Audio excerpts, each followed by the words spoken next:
Kekuasaan dinasti Mataram yang didirikan sejak tahun 1586 dalam perjalanannya mengalami banyak dinamika politik yang menghebohkan. Setidaknya ada 3 konflik besar yang disebut sejarawan sebagai perang tahta. Perang tahta sampai 3 jilid itu akhirnya membuat Mataram terpecah-pecah.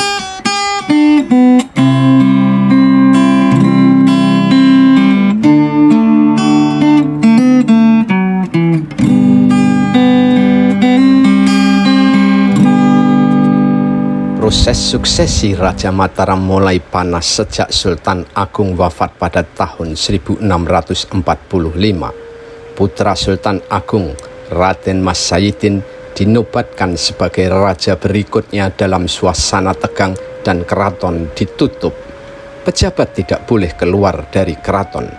Sebagai raja, Raden Sayidin berganti nama Amangkurat I. Begitu berkuasa, ia langsung memindahkan keraton dari Kerto ke Pleret.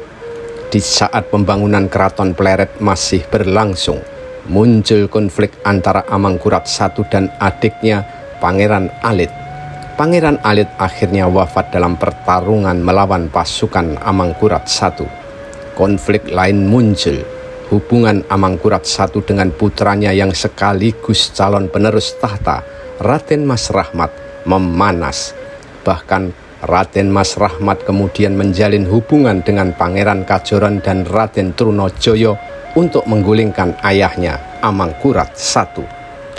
Meski akhirnya Raden Mas Rahmat mundur dari persekongkolan itu, namun Raden Trunojoyo terlanjur gencar menyerang keraton Mataram di Pleret pada tahun 1677 hingga memaksa Amangkurat I lari ke barat.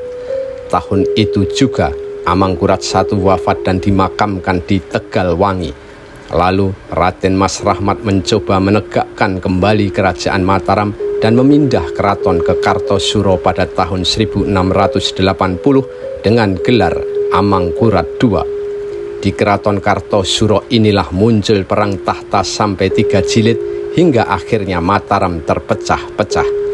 Kematian Amangkurat II pada tahun 1703 memunculkan polemik suksesi. Menurut Babat Tanah Jawi, sebenarnya yang mendapat restu menjadi raja adalah adik Amangkurat II, yakni Pangeran Puger.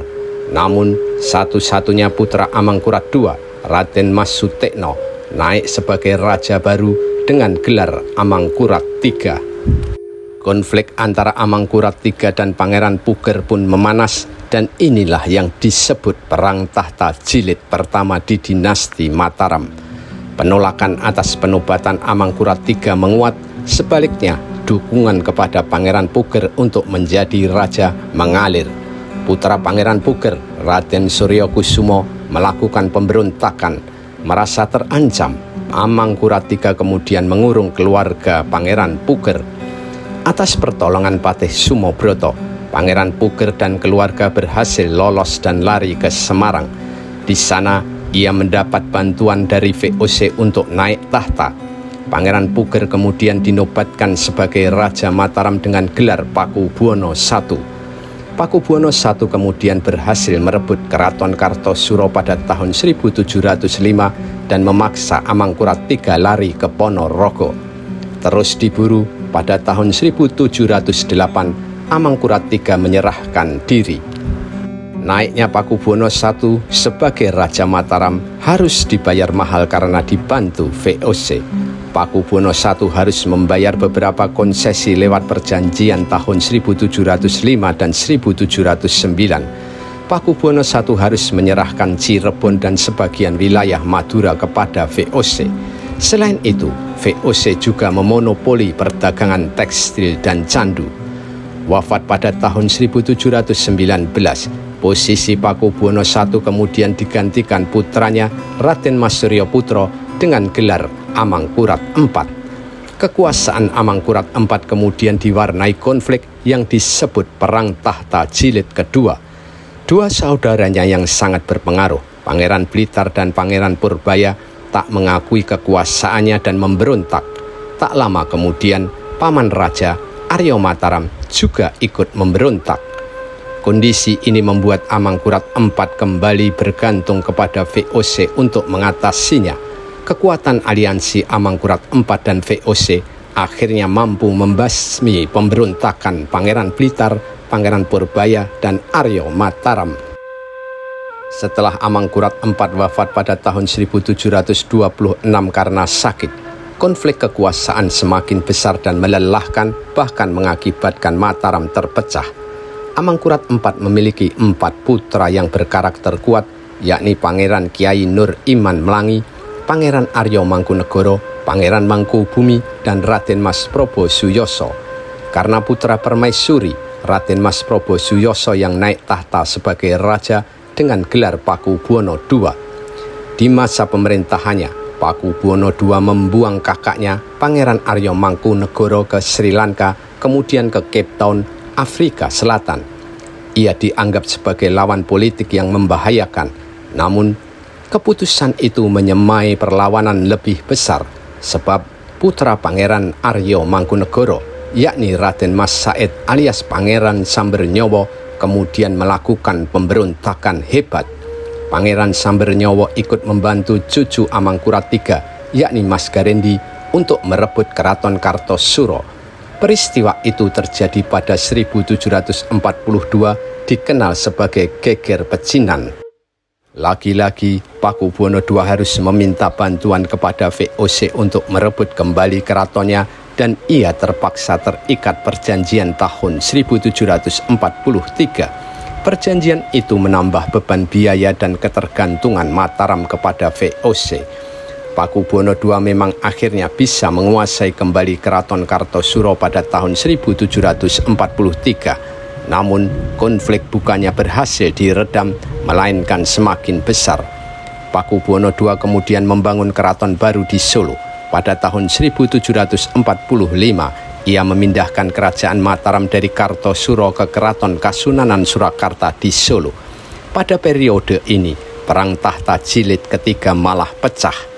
Raden Mas Said terus melakukan pemberontakan, sedangkan adik Pakubuwono II, Pangeran Mangkubumi, yang tadinya setia, keluar dari keraton pada tahun 1746 dan mengobarkan pemberontakan pula.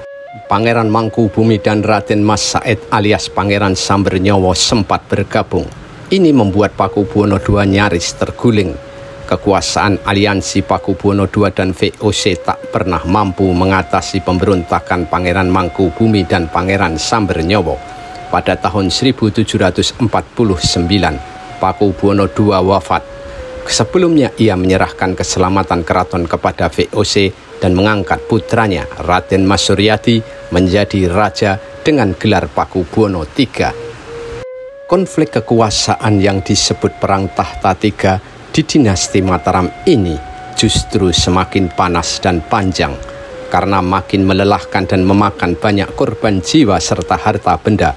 Gubernur VOC wilayah pesisir timur Pulau Jawa, Nicholas Harting, kemudian menginisiasi perdamaian antara Pangeran Mangkubumi dan Pakubuwono III. Inilah yang kemudian melahirkan Perjanjian Giyanti di Karanganyar pada tanggal 13 Februari 1755.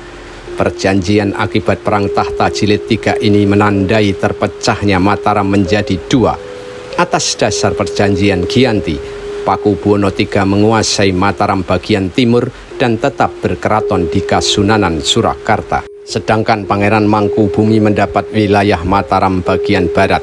Ia kemudian mendirikan kerajaan baru, yakni Kesultanan Yogyakarta.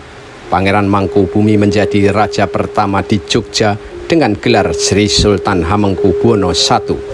Merasa tak dilibatkan dalam perjanjian, Raden Mas Said alias Pangeran Sambernyowo tetap melakukan pemberontakan. Ternyata perlawanan Pangeran Sambernyowo juga begitu hebat dan membuat Mataram maupun VOC mengalami banyak kerugian.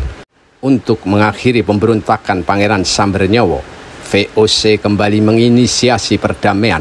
Pada tahun 1757 dilakukanlah Perjanjian Salatiga antara Pangeran Sambernyowo, Kesultanan Yogyakarta, Kasunanan Surakarta, dan VOC.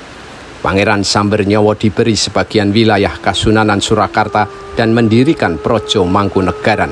Pangeran Sambernyawa memimpin Praja Mangkunegaran dengan gelar Kanjeng Gusti Pangeran Adipati Arya Mangkunegara I. Sejak itu, Mataram yang pernah besar dan menguasai hampir seluruh tanah Jawa dan beberapa wilayah di Sumatera serta Kalimantan terpecah menjadi 3 wilayah kekuasaan, yakni Kasunanan Surakarta, Kesultanan Yogyakarta, dan Praja Mangkunegaran. Pada tahun 1812, Kesultanan Yogyakarta diserang Inggris di masa Gubernur Jenderal Thomas Stamford Raffles. Perang yang disebut Geger Sepahi itu juga membuat Kesultanan Yogyakarta terpecah setelah Raffles mengangkat Pangeran Notokusumo sebagai Pakualam I. Praja Pakualam diberi sebagian wilayah Yogyakarta. Sejak itu, Mataram terdiri dari 2 keraton, yakni Kasunanan Surakarta dan Kesultanan Yogyakarta, serta 2 praja, yakni Praja Mangkunegaran dan Praja Pakualam.